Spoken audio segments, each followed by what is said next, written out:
at saksak ang isang criminology graduate na humabol lang umano sa kumuha ng kanyang cellphone. Binaligtad umano ito at tinawag na magnanakaw kaya kinorner ng mga residente. Nakatutok si Joseph Moro.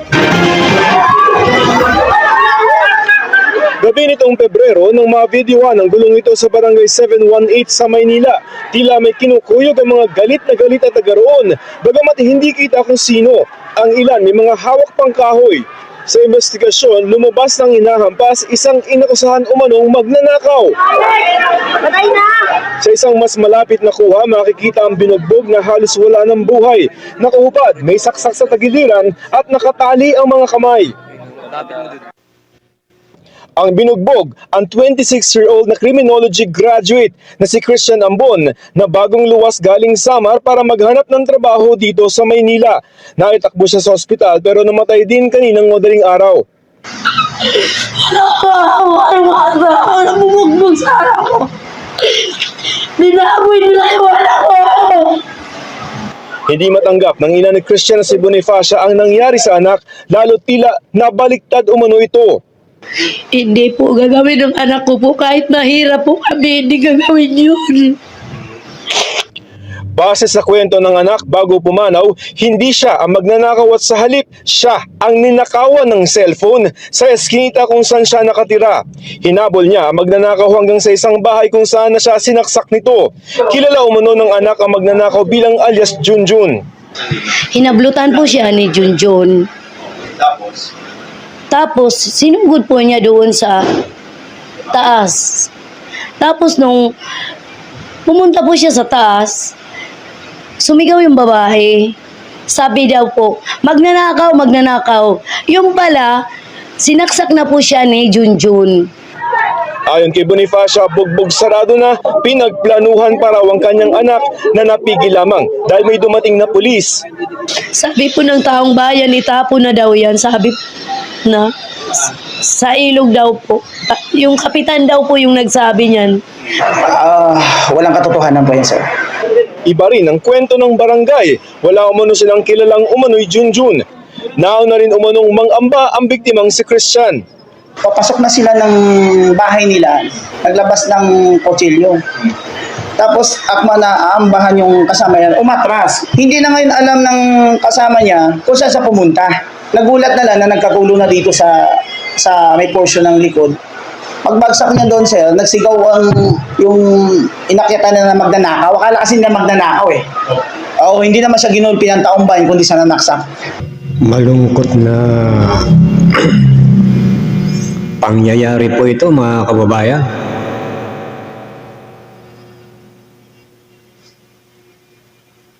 Biro nyo isang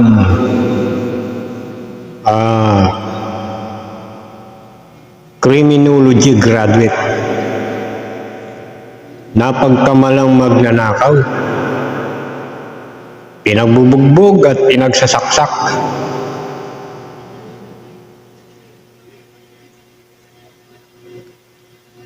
Ibang klase rin ng mga taong ito sa nangyari po ito, mga kababayan, sa Barangay 718, Malati, Manila. Alas 11 po ng gabi noong nakaraang Sabado. Na kung saan nga po ito pong biktima na si Christian Tendido Ambon ay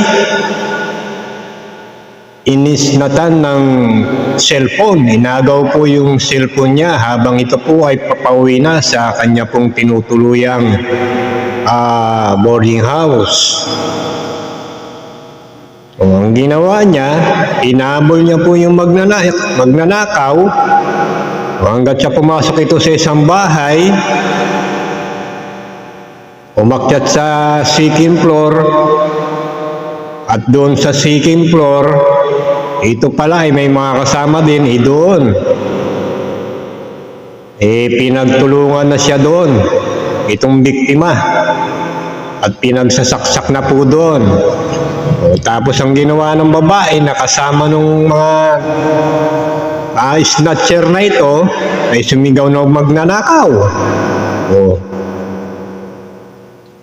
Ang magnanakaw, yung mga kasama niya. Ito po ang kwento nito, mga kababayan. Doon pa lang sa pagpasok niya sa bahay, pinagsasaksak na pala itong biktima. Siyempre, gusto niyang mabawi yung cellphone niya. Ang problema, may mga kasama ito doon sa bahay, itong hinabol niyang suspect, doon siya pinagbubugbog na rin at pinagsasaksak na. Hanggat sa ito nga po ay tumalon po ito sa bintana para lang maiwasan niya itong mga suspect na ito. Ang problema nito, mga kababayan, nung tumalon nito sa bintana, pagbagsak niya, imbis na tulungan siya ng mga ibang residente na naroroon, abay, lalo pa siyang pinagugulpi roon.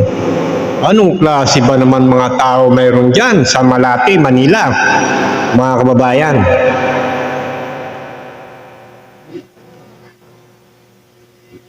Tapos sa kwento ng kapitan, siya pa raw yung unang nangamba ng saksak, siya pa raw yung nanaksak. Natural, ipagtatanggol ng kapitan na ito yung mga residente niya dyan. Palibasa kasi ito pong biktima po natin ay nangungupahan lang po dyan. Habang naghahanap nga po ito ng trabaho dahil kaluluwas lang po, galing po ng Northern Samar. At habang ang kwento nga po ng pinsan nito ay naghihintay po ito para po sa kanyang board exam sa criminology. Dahil ito nga pong si Christian Tendido Ambon ay graduate ng criminology. Pangarap na maging alagad ng batas at makapaglingkod sa bayan, pero ang kanyang pangarap ay winakasan ng mga taong maitim ang budhi, mga taong salot sa lipunan. Kayo ang dapat na mawala sa mundong ito. Alam niyo po, mga kababayan, malamang modus po ito nung mga tao dyan sa Malate. Hindi naman natin nilalahat. Dyan sa 718 Malate, Manila. Baka ang trabaho talaga ng mga suspect na ito ay talagang magnakaw. O kaya dapat po talaga imbestigahan yan. Tapos sa interview ng kapitan, pinagtatakpan niya pa.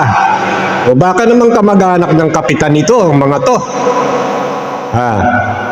Kasi sa kwento ng kapitan para bang naroon siya sa eksena na ito raw pong biktima siya pang unang nanaksak. Hindi po ba, mga kababayan?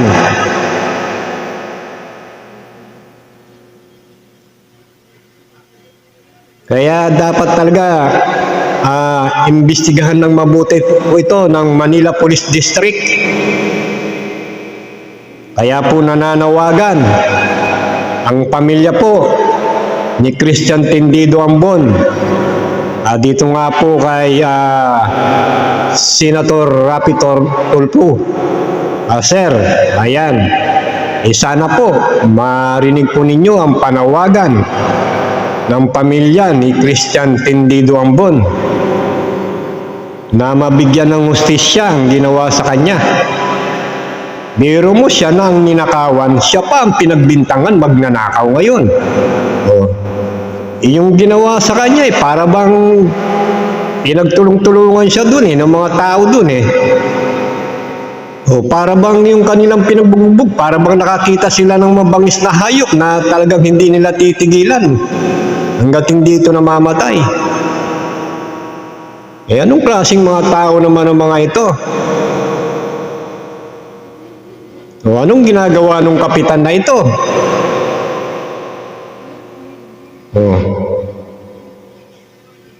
Alam nyo, mga kababayan,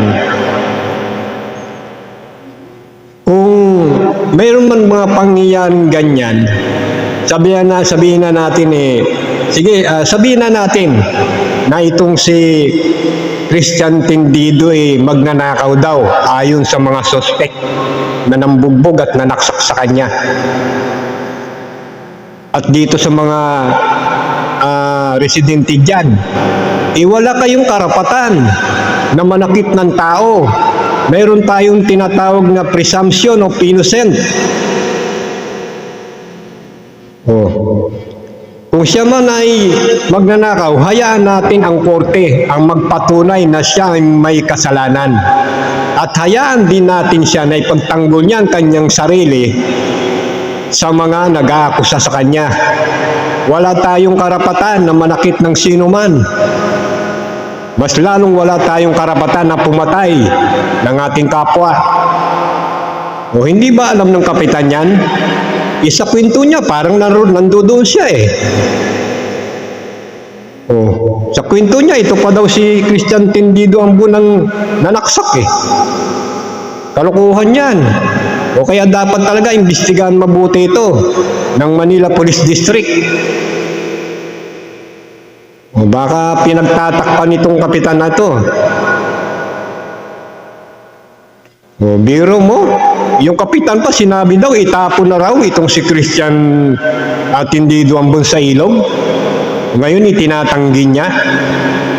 Ito, kaya pag ito naimbestigahan, dapat ito, baka kamag-anak niya pa ang mga ito eh. Itong mga gumagawa ng mga kalukuhan dyan sa nasasakupan mo. Grabe yung ginawa nyo sa tao. Parang hayop, tinali ang kamay.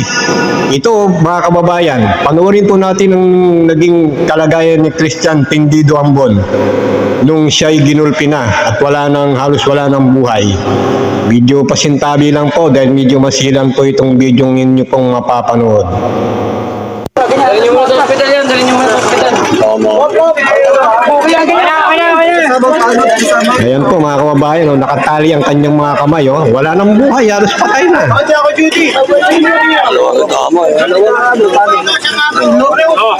Tatlo. May isa yung takin. Sige na, dalhin niyo na sa hospital muna. Buwan natin o. Kasama ako sa tabi ko. Uy, oo, ayaw niyo na.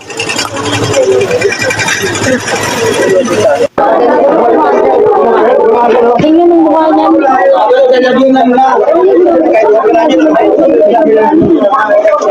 Sino mga agawad? Grabe, ginawa mo parang hayop. Hindi ko nga alam, nagulat na lang ako eh.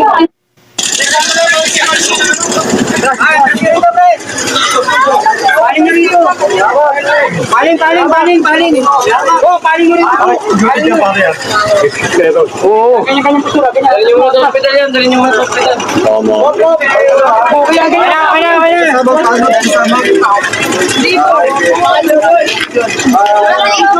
Kasi ako duty.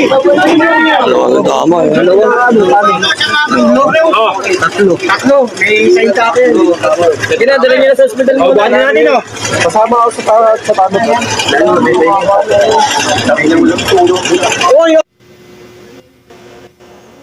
O yan nga po mga kababayan, hindi ba? Ginawa nilang hayop. Ang masama pa nito mga kababayan, ito pa lang si Christian Tendido ambon, mayroong kaibigan yan at gusto sanang niyang tulungan yan. O dahil nung nabalitaan niya na itong si Christian Tendido ambon ay pinagugulpi at pinagsasaksak at pinuntahan niya ito.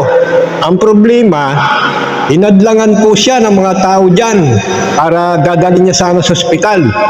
O biro mo, sabi ng mga tao dyan, huwag mong gagawin yan dahil baka madamay ka. Pati yung kaibigan nito na gustong tumulong sa kanya, dadalhin lang sa ospital, pinagbantaan pa. Anong klase mga tao naman mayroon dyan sa nasasakupan mo? Kapitan, dyan sa Barangay 718 Manila, Metro Malati, Manila.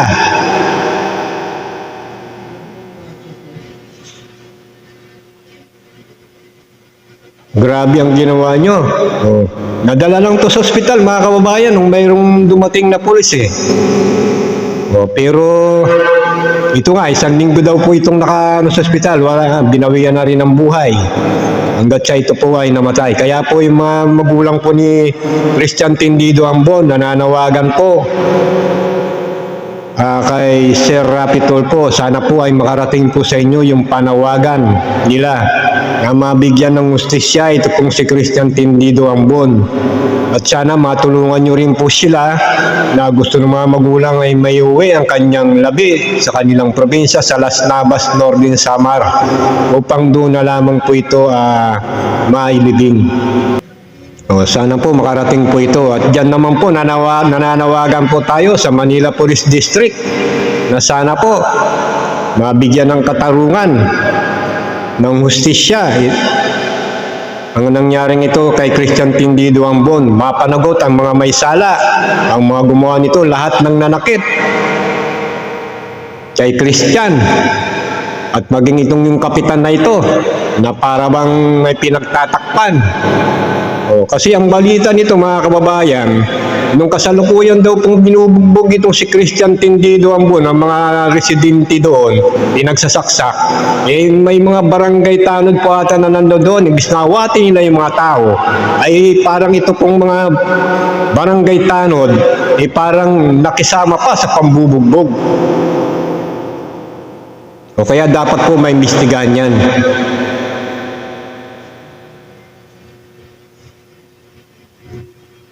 Ayan po mga kababayan. Kaya po tayo po ay nakikiramay po sa ating pong kababayan na si Christian Tindido Ambon sa kanya pong mga naiwan. Sana po ay umasa din po tayo na mabigyan ng hustisya ang nangyari po sa kanya. Sa ginawa sa kanya ng mga taong may maitim ang budi. Ito ay mga taong salot sa lipunan. Sila yung dapat na mawala dito sa mundong ito Biro mo, sila na itong mga nagnakaw, binaliktad nila yung pangyayari, yung biktima, siya pa yung pinagbintangan. Pinagugulpi, palo dito, palo doon, kung ano-ano daw ang pinagpapalo, tubo, kahoy, hindi pa nakontento, pinagsasaksak pa. Ginawa niyong hayop. Sana ay huwag mangyari ito sa inyo. Sa inyong mga kamag-anak, na pag napunta rin kayo sa ibang lugar, ganyan din ang gawin sa inyo.